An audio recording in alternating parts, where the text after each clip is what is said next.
Medyo busy itong December na to. And pansin ko matagal na ako din nakakapag-lifestyle video or lifestyle vlogging.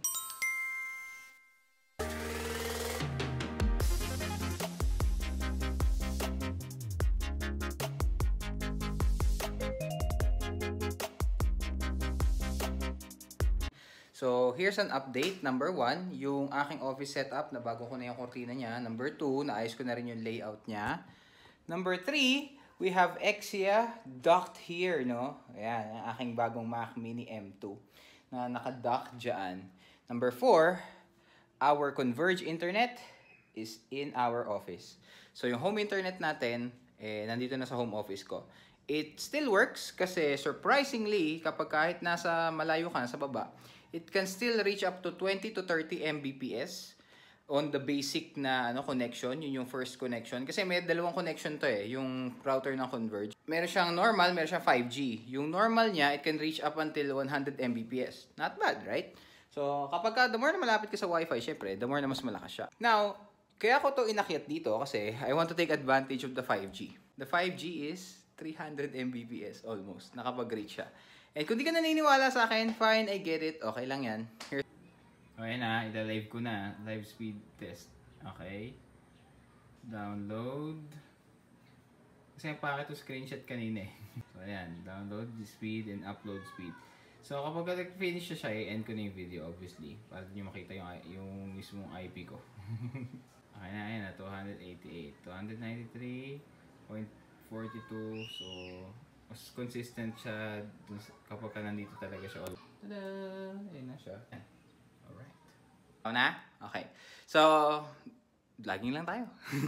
Enjoyin lang natin hanggat medyo free time pa at December.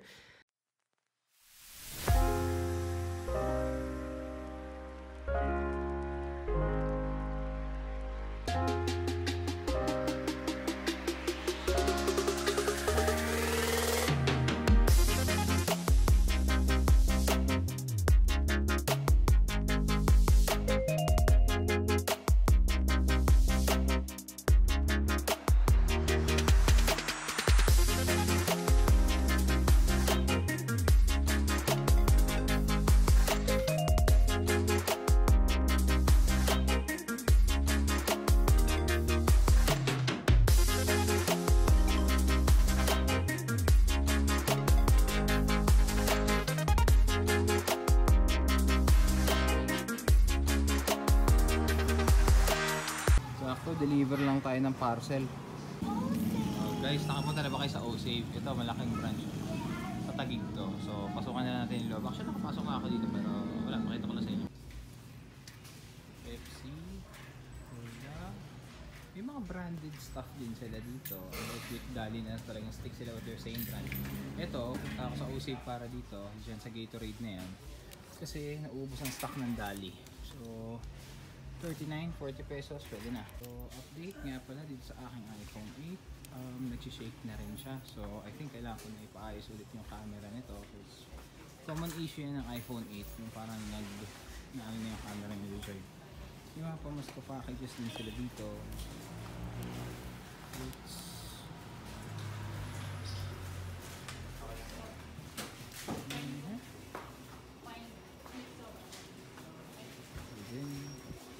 Frozen section din. Actually, mas malaki yung branch na to.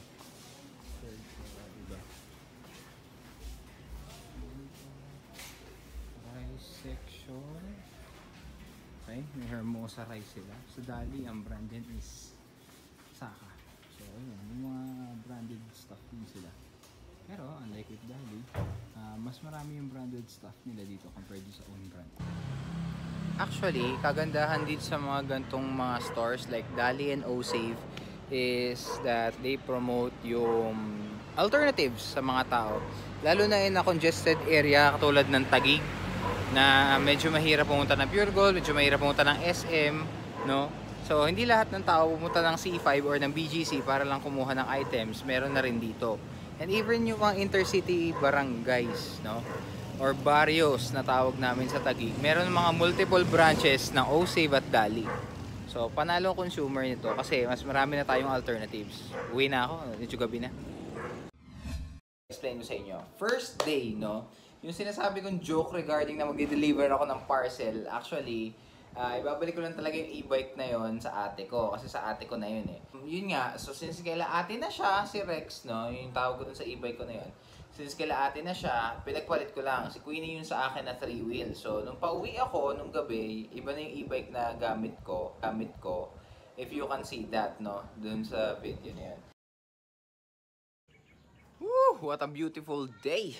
Another day, another errands, another utos mga kaibigan. No? Pero hindi rin ako nakapag-outro kahapon kasi naantok na ako at gabi na rin ako nakauwi. And ito na naman yung nanay ko. Ano ba yun, ma? Ano yun, me? Wait lang. Sasarado. Sige. Meron na naman po kaming gagawin dahil magki-Christmas na and maraming errands. So, may ano, alin? meron may sira yung dahon. Yung iba. Oo. On the road mga kaibigan. On the road. Famous na. Hindi kami bibili naman sana sa mami. Let's go! Init! Pero kagandahan dito sa Taguig, kahit saan, meron ka talaga mabibilan. So, yun. Mamaya magta-try kami ng ibang areas. Kasi malapit na magpasko, ayaw namin lubos ng during those times. So, at least nakastock na para all the way hanggang New Year, nasa bahay na lang kami. So, yun. And that's it! Actually, medyo magulo yung storyline yan. Pero yung second day na part nun, actually ngayon yun. So, kanina lang yun. Tama ko si mama, meron ako mga binili sa labas, sa mga groceries and stuff, no? Well, Pasko. Third, last but not the least, I want to end this video with a realization, no? Yung ginawa kong intro, no? Parang proxy na intro, it was out of curiosity as to what I would do with my channel, no? Kung nakikita nyo sa banner ko, nakalagay dyan is Finance, Life, Growth, and Tech. No? I cut it down into 3. It's Life, Tech, and Finance. So, tatlo lang siya. Why those 3? Kasi technically, kapag ka nag-grow ka naman, you grow as a person and you can see that within sa person na nagpapakita nun sa'yo, di ba? Speaking of growth, no? Wala lang, na-miss ko lang din gumawa ng content now more than ever kasi it's convenient now na may Apple ecosystem ako. I can shoot with my iPhone, either yung 5 or yung 8 or yung iPad ko and then transfer it all dito sa aking Mac Mini M2. And again, I'm just so grateful, no, na may mga steps kasi in order for me to get there. Hindi siya naging madali. I reminisce my old videos. I still see the struggle, no, within those videos. Dati ang gamit ko Android pa. Dati yung phone ko na hindi nakakapag-edit, diba? Ngayon nagagawa ko na, nakakapag-edit na ako with my phone, with my iPad, with my M2. Pero M2 na yung making main editing machine ko. But still, my iPad can also do some editing. And yung intro na makikita mo, yung kanina yung parang ano siya, hindi ko kasi sure kung paano ko i-edit eh. Pero yung intro na makikita mo na bago, na white yung background sa una, that was edited using my, yung iPad.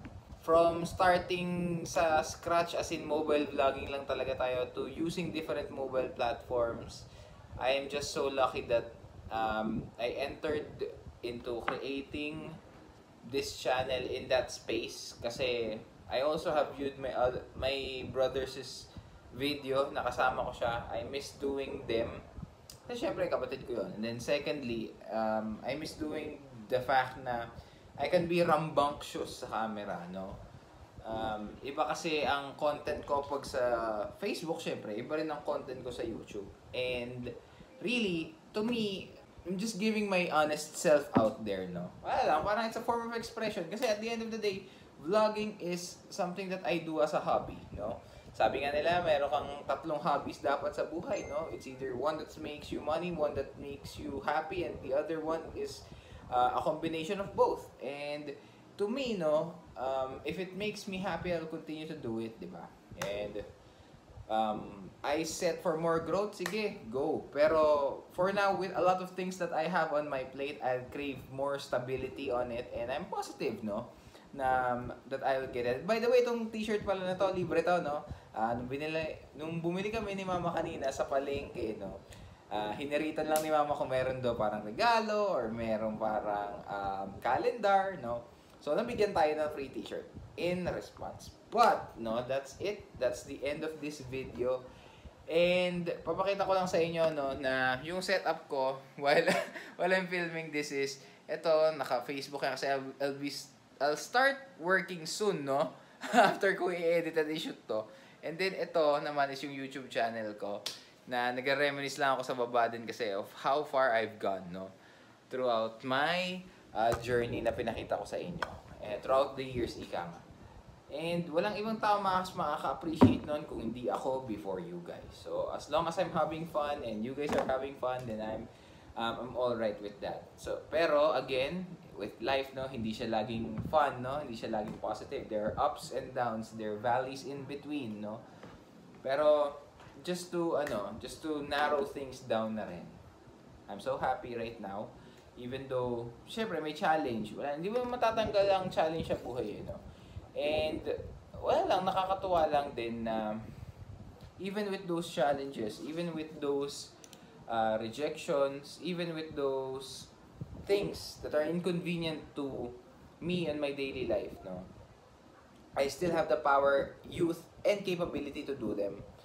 And, hindi naman yung magiging possible kung hindi rin sa support ng family ko and ako mismo, no? So, yun. I hope that our businesses will also flourish, no? I have high hopes for 2025 and I only can prepare, no? For whatever happens next, diba? Ingat kayo guys. Coach Matt out. Bye.